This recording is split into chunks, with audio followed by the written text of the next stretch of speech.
Hi, my name is Matthew Lowe, and today I'm going to be speaking to you about six-man football.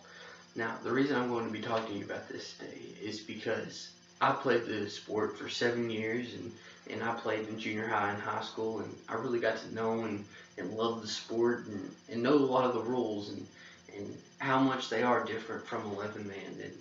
And another reason is that not many people know about this sport. It mainly smaller schools play it, and so it's very focused on the town. The town will be very focused on how their team's doing that year, and it won't really get spread out throughout all of Texas or stuff like that. It's a very focused on your team and your school's doing, and so it doesn't get out that much. And it's a little different than 11 man. It's a lot like 11 man, being that it's football, but there are some different rules. Now, one major different rule is that the field's actually smaller in 6 man than it is in 11 man. In 11 man, you have a field that's 100 yards from goal line to goal line, and the width is 50 yards. But in 6 man, you're going to have an 80-yard goal line to goal line length and only a 40-yard width.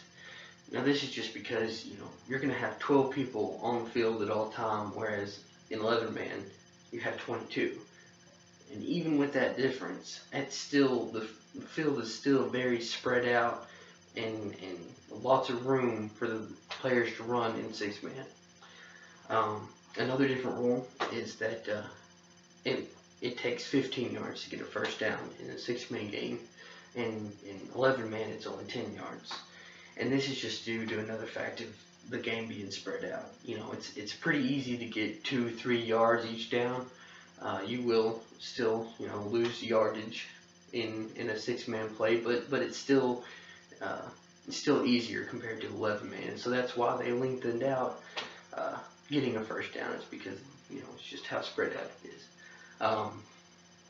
Another thing is that when you kick a field goal for an extra point, it's actually worth 2 for kicking it and only 1 for running it in.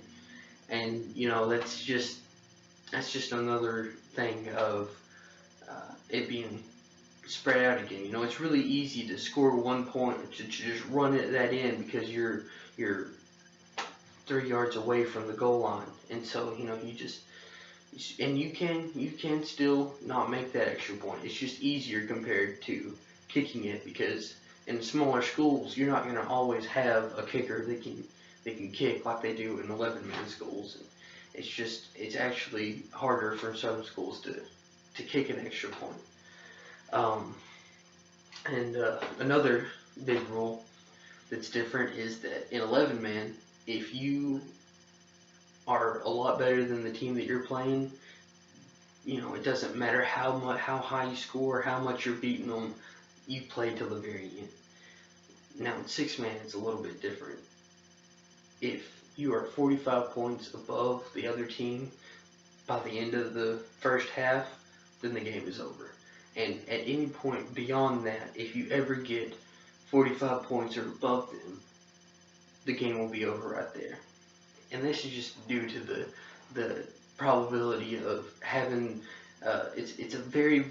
you have very wide variety years of whether or not you're good. One instance is there was a school that they went to state for 3 years in a row and won. And then my senior year, we haven't ever made it to the state game, but then my senior year, we 45'd them in a regular game. And so, it's just a matter of how different the years are, and how different the small schools are compared to the big schools, and that you will have the years where it's not as good as those other years, and those same years where you're having a bad year, other teams will have a really good year. And so it's just one of those things to help out with teams that want to play because they love the sport and they want to have fun, but they still it's really hard on them to get beat that bad. And so it's just kind of helping them to still love the sport, even though they aren't as good as other teams. Another thing that's pretty different about 6-man and 11-man is that it's actually a lot higher scoring game. Uh, just last year, the first round of playoffs, the average total score was 94 points.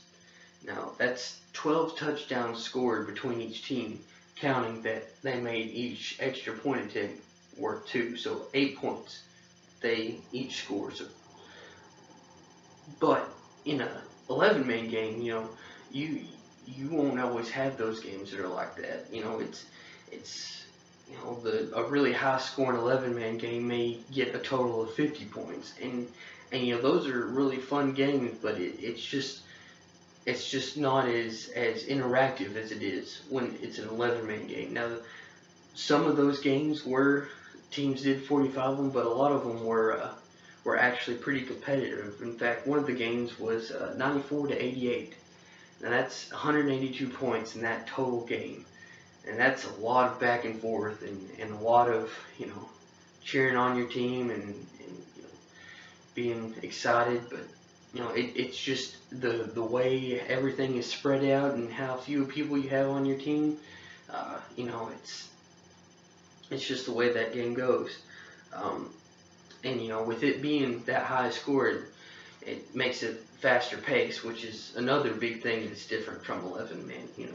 Like I said, you don't have as high scoring games, and you'll even have the games that it's just take 3 downs and then kick it and back and forth, just punting it to each other and never getting anywhere. And, you'll eventually one will eventually score, but you don't ever have those really big plays like you do in 6-man. And so it's a lot more exciting to watch and to see the players making those big plays and even playing. You will, if you have the ability, you have the chance to make a big play. And another thing is that the body structure for a 6-man team is a lot different than what you need for 11-man. You're gonna have your linemen, your middle linebackers. You have your offensive and defensive linemen who are pretty big guys. Your middle linebackers who are still big but not quite as big as your linemen. Then you have your safeties and corners who are really fast guys. And on offense, you got your wide receivers who are tall, long arms, big hands, and your quarterback who's pretty athletic. Now, in 6-man, it's a little different than that because you need someone to be able to do it all. Your linemen are linemen, but they are also partially, they keep the quarterback contained, and your corners are more like middle linebackers, and your safety's still the same, but he still has to make sure to come up there and get into the play.